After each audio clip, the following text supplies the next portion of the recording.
సాయిరామ్. సమర్థ సద్గురు సాయినాథ్ మహారాజ్కి జై. ముందుగా మన సాయి కుటుంబ సభ్యులందరికీ నమస్కారం అండి.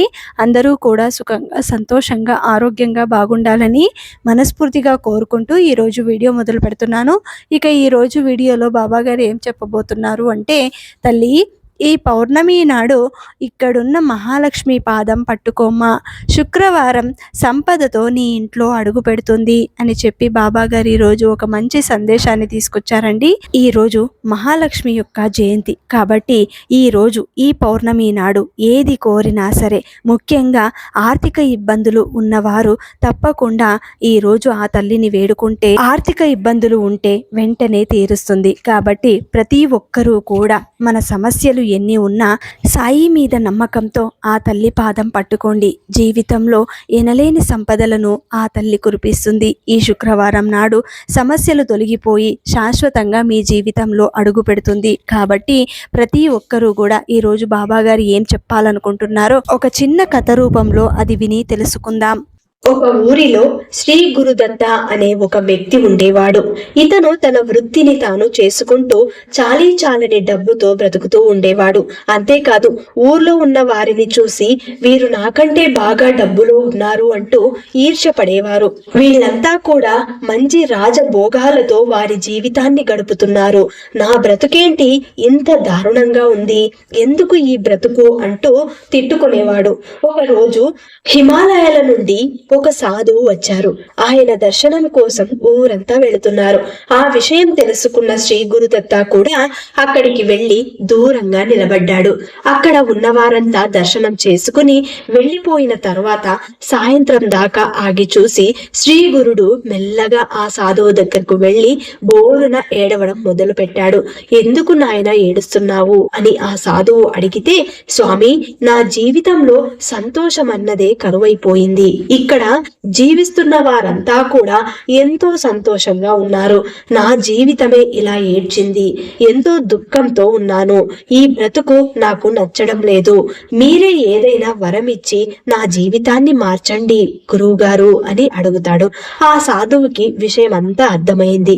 ఎలాగైనా సరే ఇతనిని కనువింపు చెయ్యాలి అని తలచి, నాయనా, నీకు నీ జీవితంలో ఎలాంటి కష్టం రానివ్వకుండా నేను కాపాడుతూ వస్తాను.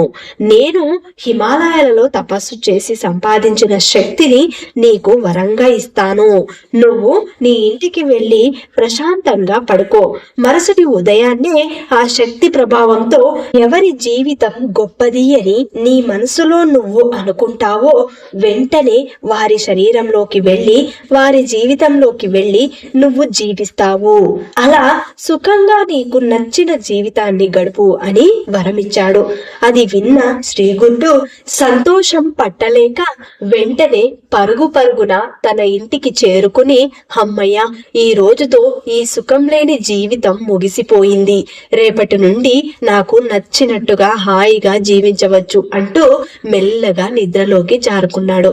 మరునాడు ఉదయం లేవగానే ముందుగా ఊర్లోకి వెళ్లి వెంటనే ఎవరి జీవితంలోకి ప్రవేశించాలి అంటూ వీధులలో వెతుక్కుంటూ ఉంటాడు.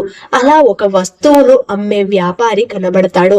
అతను తన దగ్గర ఉన్న వస్తువులను అమ్మి కొంత డబ్బుని పోగు చేసి దాచి ఉంచుకుంటాడు. ఆ డబ్బుని చూసిన శ్రీగురుడు, అబ్బో, ఇతని దగ్గర చాలా డబ్బులున్నాయే, ఇతను పెద్ద ధనవంతుడిలా ఉన్నాడు అని చెప్పి అనుకోవడమే ఆలస్యం. ఆ వ్యాపారిలాగా మారిపోయాడు. వ్యాపారలాగా మారిన శ్రీగురుడు వ్యాపారి ఇంటికి చేరుకుంటాడు. ఆ వ్యాపారి ఇల్లు చుట్టూ ఉన్న మనుషులు చూసి, ఎన్నో రకాల విందు భోజనాలు చూసి, మన శ్రీగురుడు ఇది కదా జీవితం అంటే, ఇంతకంటే గొప్ప జీవితం ఉంటుందా అంటూ హాయిగా పట్టు పరుపు మీద కూర్చుంటాడు. కొంతసేపటి తర్వాత ఇద్దరు మనుషులు వచ్చి, మిమ్మల్ని యజమాని రమ్మంటున్నాడు అని వచ్చి మన శ్రీ గురుదత్తుడిని వెంట పెట్టుకుని యజమాని దగ్గరకు తీసుకెళ్తారు. అప్పుడు ఆ వ్యాపారి రెండు చేతులు కట్టుకొని యజమాని ముందు నిలబడడం చూసి మన శ్రీగురుడు బయటకు వచ్చి, అయ్యా, ఈ వ్యాపారి ఈ ఇంటి యజమాని అనుకున్నా, కానీ ఈ యజమాని ముందు పనిచేస్తున్న ఇతని జీవితమే ఇంత సుఖంగా ఉంటే ఇంకా ఆ యజమాని జీవితం ఇంకెంత సుఖంగా ఉంటుందో అంటూ ఆ యజమాని జీవితంలోకి ప్రవేశించాడు. అంతే, వెంటనే యజమానిగా మారిన శ్రీగురుడుకు ఎక్కడలేని సుఖం, ధనం, చిన్న వ్యాపారులందరూ కూడా ఆయన ముందు నిలబడి మర్యాదలు కూడా ఇస్తున్నారు. ఇలా గడుస్తున్న సమయంలో ఆ దేశ రాజు నుండి కొంతమంది సైనికులు, మంత్రి ఆ యజమాని దగ్గరకు వచ్చి ఏవో లెక్కలు అడుగుతున్నారు. వారిని చూస్తున్న యజమానికి చెమటలు పడుతున్నాయి. వారిని చూసి చాలా భయపడుతున్నాడు. అప్పుడు యజమానిగా ఉన్న మన శ్రీగురుడు, అదేంటి, ఇంత గొప్ప ధనవంతుడు, ఇంత పెద్ద వ్యాపారినైనా ఆ మహారాజు నుండి వచ్చిన వ్యాపారిని చూసి చాలా భయపడుతున్నాడు. రాజుగా ఉంటే ఇంత గొప్పగా ఉంటుందా అంటూ ఈ రాజ్యం మొత్తం మహారాజు చేతిలోనే ఉంటుంది, మహారాజు జీవితం మరింత గొప్పదిగా ఉంటుంది అని తలచి వెంటనే మహారాజుగా మారిపోతాడు శ్రీగురుడు. మహారాజుగా మారిన శ్రీగురుడు ఇక ఇంతకంటే మహాయోగమైన జీవితం ఉండనే ఉండదు. ధనంకి ధనం, మర్యాదకు మర్యాద, నా మాట వినే గొప్ప సైన్యం, ఇంకేం కావాలి ఈ జీవితానికి, ఇక చాలు అనుకుని స్వేచ్ఛగా తన అధికారం చూపిస్తూ రాజ్యాన్ని తిరుగుతున్నారు.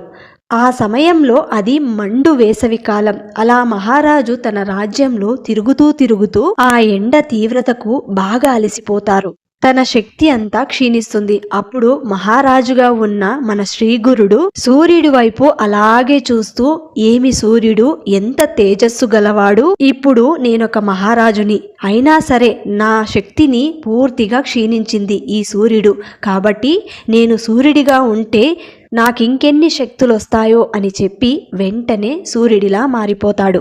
అలా సూర్యుడిగా మారిన మన శ్రీ గురుదత్తుడు హాయిగా స్వేచ్ఛగా ఆకాశంలో తిరుగుతూ క్రిందకి చూస్తూ, ఎంతమందికి దొరుకుతుంది ఇలాంటి జీవితం అనుకొని నా వేడికి ఎవరైనా సరే కరిగిపోవాల్సిందే అనుకుంటూ జీవిస్తున్నాడు. ఇలాగే వేసవి కాలం గడిచిపోతుంది. ఇక వానాకాలం వచ్చేసింది. వానాకాలంలో ఆ సూర్యున్ని మబ్బులన్నీ కమ్మేశాయి.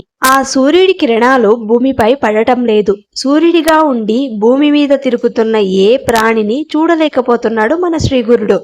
ఆకాశమంతా మబ్బు పట్టిపోయింది. అప్పుడు మన శ్రీగురుడు అనుకున్నాడు, సూర్యుడే గొప్పవాడు, ఆయన ముందు ఏదీ కూడా నిలవదు అనుకున్నాను, కానీ ఈ మబ్బులు సూర్యుడిని కూడా కమ్మేసి కనబడకుండా చేసేశాయి. ఈ మబ్బులే గొప్పవనుకొని వెంటనే మబ్బులుగా మారిపోతాడు మన శ్రీగురుడు.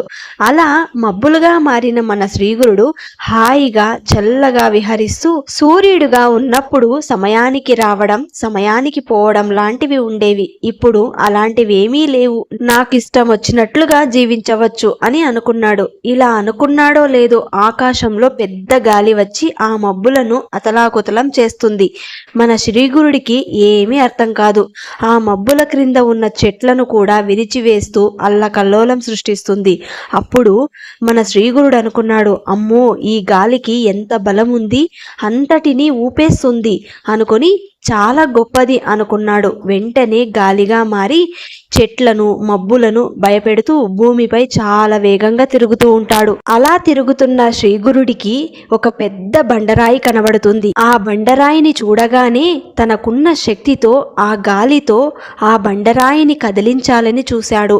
ఎంత శక్తి వదిలి కదిలించాలని చూసినా ఆ బండరాయి చలనం లేకుండా అలాగే కూర్చుని ఉంటుంది. అప్పుడు శ్రీగురుడు అనుకున్నాడు, నేను ప్రతి ఒక్క దానిని కదిలించేలా చేశాను, కానీ ఈ రాయిని మాత్రం కదిలించలేకపోయాను, కాబట్టి నాకున్న శక్తి కంటే ఈ రాయే గొప్పది అనుకుని రాయిలా మారిపోతాడు. అలా బండరాయిగా మారిపోయిన శ్రీగురుడు ఇక చాలు, ఈ బండరాయిని కదిలించేవారే ఉండరు, కాబట్టి ఇక నేను విశ్రాంతి తీసుకోవచ్చు, ఎందుకంటే నాకు చలనం అనేదే ఉండదు, కాబట్టి ఇక ఏ బాధలు చీకు చింతలు లేకుండా హాయిగా ఇక్కడే ఉండిపోవచ్చు అనుకున్నాడు. కానీ మరుసటి దినమే ఒక మనిషి వచ్చి ఆ బండరాయిని సుత్తితో కొట్టినట్టు శ్రీగురుడికి అనిపించింది. వెంటనే చూస్తాడు ఆ మనిషిని. ఎవడ్రా వీడు, చిన్న సుత్తిని తెచ్చి ఇంత బాధని కలిగిస్తున్నాడు అనుకుని వెంటనే బయటికి వచ్చి చూస్తాడు. ఆ మనిషిని చూసి ఈ రాయిని కొట్టేంత శక్తి ఇతనిలో ఉంది అనుకొని ఇతను రాయి కంటే గొప్పవాడు అనిపించి వెంటనే ఆ మనిషిలోకి ప్రవేశిస్తాడు. తరువాత నేను ప్రవేశించిన ఆ మనిషి ఎవరిది అని కళ్ళు తెరిచి చూస్తే అది ఎవరిదో కాదు, మన శ్రీగురుడి యొక్క శరీరమే. ఇక శ్రీగురుడు ఆశ్చర్యపోతాడు. తను ప్రవేశించిన శరీరం మరెవరిదో కాదు, నాదే అంటూ ఆశ్చర్యపోతాడు. మన శ్రీగురుడు ఎవరో కాదు, రాయిని శిల్పాలుగా మారుస్తాడు. అలా ప్రతి ఒక్క రాయిని అతను పగలగొట్టి శిల్పాలను చెక్కేవాడు. ఇతని వృత్తి అదే. మన శ్రీగురుడు ఎన్నో గొప్ప గొప్ప జీవితాలను తిరుగుతూ ఆఖరిగా తన శరీరంలోకే ప్రవేశించి తన జీవితం ఎంత గొప్పదో నేర్చుకున్నాడు. తన జీవితం ఎంత గొప్పదో తెలుసుకున్న తర్వాత ఆ సాధువు దగ్గరికి మన శ్రీగురుడు వెళ్ళి, అసలు ఇంత శక్తిని ఎందుకు ప్రసాదించావు తండ్రి అని కోరుకొని, ఇంత జ్ఞానోదయం నాకు కలిగించినందుకు నేను కృతజ్ఞుణ్ణి, అలాగే నా జీవితం మళ్ళీ నాకు తిరిగి వచ్చినందుకు ఎంతో సంతోషిస్తున్నాను, కాబట్టి భగవంతుడి ఇచ్చిన ఈ జీవితాన్ని నవ్వుల పాలు చేసుకోకుండా చక్కగా సరిదిద్దుకుంటాను అని మన శ్రీ గురుదత్తుడు చెప్పి ఆ స్వామి దగ్గర సెలవు తీసుకుంటాడు. దీన్ని బట్టి బాబా గారు మనకు ఇస్తున్న ఈ సందేశం అందరికీ అర్థమైందనుకుంటాను. మన కష్టం అనేది ఏ విధంగా ఉంటుంది అంటే, ఒక ప్రశ్న పుట్టింది అంటే ఖచ్చితంగా దానికి జవాబు అనేది కూడా పుట్టే ఉంటుంది. కాబట్టి మన కష్టం కూడా అంతే. ఇప్పుడు మనం అనుభవిస్తున్న ఈ కష్టం దేనికోసమో తెలియదు, కానీ అనుభవిస్తున్నాం. కానీ దానిని అనుభవించేటప్పుడు ప్రేమగా ఆ కష్టాలను నీ ఇష్టదైవంతో చెప్పుకుంటూ సంతోషంగా అనుభవించాలి. అంతేకాని ఈ కష్టాలన్నీ కూడా నాకే ఎందుకు ఇస్తున్నాడు అని చెప్పి ఇతరులతో పంచుకుంటే ఎలాంటి లాభము ఉండదు. కాబట్టి భగవంతుడు మంచి సందేశాన్ని అయితే ఈ రోజు బాబా గారు ఈ రోజు అందించారు అంటే నిజంగా మన అదృష్టమని చెప్పాలి. ఈ పౌర్ణమి నాడు నిజంగా మనం ఇలాంటి కథ వింటున్నాము అన్నా కూడా మన జీవితంలో కూడా ఏవో మార్పులనేవి జరగబోతున్నాయి. తప్పకుండా మన చుట్టూ దైవానుగ్రహం ఇమిడి ఉంది. నిజంగా బాబా గారు ఇంత గొప్ప సందేశం ఇవ్వడం మన అదృష్టం. ఈ పౌర్ణమి నాడు మహాలక్ష్మి అనుగ్రహం కలగాలి అన్న మన జీవితంలో ఉన్న సమస్యలు దూరంగా అంటే శాశ్వతంగా తొలగిపోయి సంపదతో ఈ శుక్రవారం నాడు ఆ మహాలక్ష్మి మన ఇంట్లో అడుగు పెట్టాలన్నా ఈ రోజు బాబా గారు అందించిన ఇంత గొప్ప సందేశాన్ని పూర్తిగా విన్న తర్వాత మన జీవితంలో కూడా శాశ్వతంగా కష్టాలు తొలగిపోవాలని ఆ తల్లితో ఈ రాత్రి లోపు ఇలా వేడుకోండి. ఎందుకంటే సమస్యలు అనేవి ప్రతి మనిషి జీవితంలోనూ ఉంటాయి. అవి ఎలా వస్తూ ఉంటాయో అదే విధంగా అవి తొలగిపోతాయి. కాబట్టి వాటి గురించి చింతించవలసిన అవసరం లేదు అని బాబా గారు ఈరోజు మన కోసం ఈ సందేశాన్ని పంపారండి. అలాగే ప్రతి ఒక్కరూ కూడా ఈ శుక్రవారం నాడు రాత్రి పడుకునే లోపు ఆ తల్లి యొక్క ఆరాధన చేయండి. అంటే మీ జీవితంలో ఎలాంటి ఆర్థిక ఇబ్బందులు ఉన్నా కూడా అవి దూరం కావాలి అంటే ఈరోజు శుక్రవారం నాడు ఆ తల్లిని ఆరాధించండి. మహాలక్ష్మి యొక్క ఆరాధన చాలా మంచిది. మీ ఇంట్లో అష్టలక్ష్ముల స్తోత్రం కానీ, శ్రీ మహాలక్ష్మి యొక్క అష్టకం కానీ, లేదంటే లలితా సహస్రనామం కానీ, ఈ విధంగా మీ ఇంట్లో ఏదో ఒక స్తోత్రాలను పారాయణం చేసుకోవడానికి ప్రయత్నం చేయండి. మహాలక్ష్మి యొక్క ఆరాధన ఈరోజు చాలా మంచిది. ఆ తల్లి యొక్క జయంతి నాడు ఆ తల్లిని ఆరాధిస్తే తప్పకుండా మన కోరికలు తీరుస్తుంది. మరి ఈరోజు ఇంత గొప్ప సందేశాన్ని బాబా గారు అందించారు కాబట్టి ప్రతి ఒక్కరూ కూడా ఈ కథ రూపంలో అందించిన సందేశాన్ని అర్థం చేసుకుని మీ జీవితంలో ఆచరించడానికి ప్రయత్నం చేయండి. ఏవైనా కష్టాలు వస్తే వాటిని ఏ విధంగా తొలగించుకోవాలి అనడానికి మార్గం అయితే చూపించారు. మరి ఈ కథ మీకు నచ్చి ఈ సందేశం నచ్చితే అందరికీ అందేలాగా షేర్ చేయండి, లైక్ చేయండి. మళ్ళీ ఇంకొక మంచి వీడియోతోటి మీ ముందుంటాను. అంతవరకు సెలవు. సర్వే జన సుఖినో భవంతు. సర్వం శ్రీ సాయినాథార్పణమస్తు.